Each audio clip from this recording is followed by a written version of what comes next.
And in episode 10, with Judy out of her guest house, Jen clears all her stuff out of it and puts in a high-tech security system to protect her and her family. But this is a religious day for the two women. At the nursing home, they're going through a Jewish ceremony for Abe's death, and afterwards, Judy goes up to the rabbi and starts talking about the ceremony and asking some questions. She says, I think it's nice to think about Abe being in heaven with God, but in the Jewish religion, they don't believe in a heaven and hell. This surprises Judy a little bit, and the rabbi lets her know that in the Jewish religion, if you've wronged somebody in your life, it's important to make amends and compensate for it while you're on earth. Jen, meanwhile, is in her own little hell because she's watching her youngest son, Henry, go through baptism. Henry's decided he wants to be a Christian, and Lorna and Christopher, who are also there, are thrilled, and Charlie is very confused about what's going on. He asks, hey, where's Judy? And she says Judy won't be in our lives anymore. But that's all she's saying. She won't say what happened. After the ceremony, Jen heads straight to the Laguna police officer and tells her, it was Judy who killed my husband. She admitted it to me yesterday. But the police officer is being annoyingly calm about this revelation. She lets her know that the admission alone isn't enough to arrest her. They need evidence. And also, Judy is involved in another investigation that she can't tell her about. And the more and more the cop talks, the more Jen gets pissed off. The detective says, look, take solace in the fact that you found out who did this. Isn't that what you wanted? She says, no, I wanted justice. And the cop reassures her that if she's patient, she will get justice, but patience isn't a virtue that Jen is interested in at the moment. Jen needs to head to an open house with the units that Steve bought, and she meets Lorna there, and Lorna lets her know that Steve actually pulled his offer, which Jen wasn't aware of. This is just another blow to Jen's ego as she's forced to work for her ex-mother-in-law to keep a roof over her head. As she's walking around offering sandwiches to the people at the open house, all of a sudden Judy shows up, and Jen is enraged.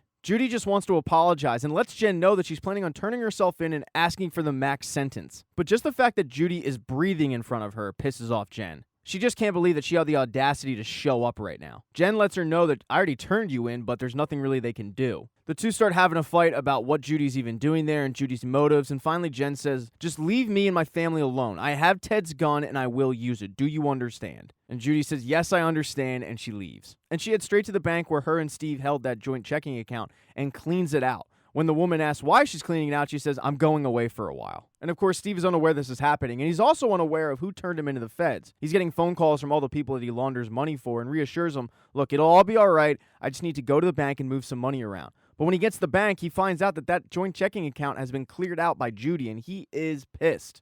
And right before she leaves, Judy heads to the church where Henry's having choir practice, but Christopher stops her before she can get to Henry, and she hands over a gift for him. And it has nothing to do with Judy. Christopher just doesn't like people seeing an unfinished product in the choir. And as Jen is tucking him in, Henry makes mention that Judy gave him a bird that will always be with him, and Jen says, when did you see Judy? And he says, well, today. And this really pisses off Jen, who warned her hours ago, if you come near me or my family, I will shoot you. And Jen, since she kind of just lost her best friend, has invited a neighbor over to see if she can replace Judy, but the conversations aren't exactly taking off. The two don't have a lot of chemistry. Although this woman is a security freak and starts asking about the security system that she had installed. Then she asks where she hides her gun, but Jen says, I'm not really a gun person. I don't have any guns. But when the woman gets up to leave, she pulls the gun out of her purse and says, hey, can you teach me how to use this just in case Judy ends up coming back? After that woman leaves, Jen is in the house, but all of a sudden the alarm goes off, and she frantically runs downstairs to grab the gun, but it's not Judy, it's Charlie who came home. He tells her how grandmom has a pill problem, and he apologizes for leaving in the first place, and he took all of her pills, and Jen confiscates the pills and says, were you planning on selling these? And Charlie says no, but he's got a smirk on his face. He once again apologizes and tells his mom that he loves her. Now with the two kids in bed, Jen heads upstairs and grabs that wooden bird that Judy gave Henry and starts inspecting it and notices there's a folded up cashier's check worth $500,000 tucked into the bird. As she exits the house to get rid of it, she's shocked to find Steve lying on one of the pool chairs. And Steve's there for Judy, but Jen lets him know, I have no idea where Judy is. She doesn't live here anymore. And Judy is drinking and walking on the same road that she killed Ted on. Steve lets Jen know that Judy screwed him over and she ruined his life, and Jen says, well, what did she do? Hit another person? And at this point, Steve knows that Jen knows. And through a little more conversation, Steve reveals that Judy was driving. Because Steve thinks that Jen knows everything, but Jen had no idea that Steve was even in the car. And now Jen is putting it all together. A fight breaks out between the two because Jen says, Judy wanted to stop. What did you tell her? Steve's telling her, I don't remember, but he also said earlier that it was the worst day of his life, so Jen doesn't buy the fact that you don't remember any details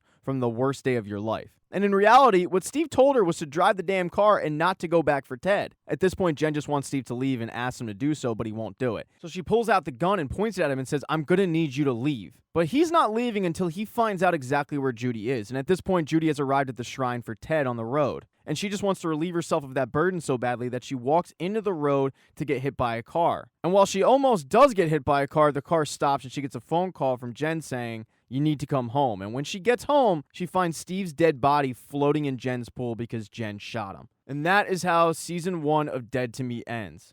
Please consider subscribing to this channel. I would really appreciate it. Hit the old thumbs up if you liked this recap. If you thought this recap sucked, there is a thumbs down button for a reason.